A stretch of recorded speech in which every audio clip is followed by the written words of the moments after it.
Sing sabar ya.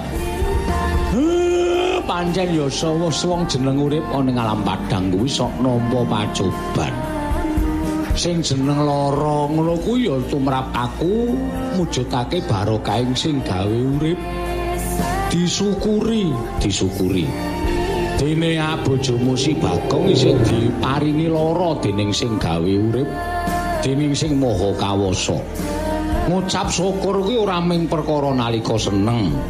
Ngucap syukur ki ora mung nalika waras. Ning nalika kesusahan ya wajib ngucap syukur, tegese isih diparingi susah. Apa to kok isih diparingi susah, tegese Gusti sing gatekake karo awake dhewe.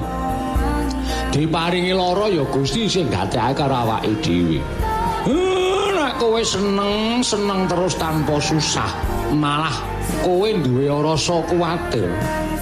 Uripmu diuja karo sing gawe urip, merga wis wegah ngandhani karo kowe.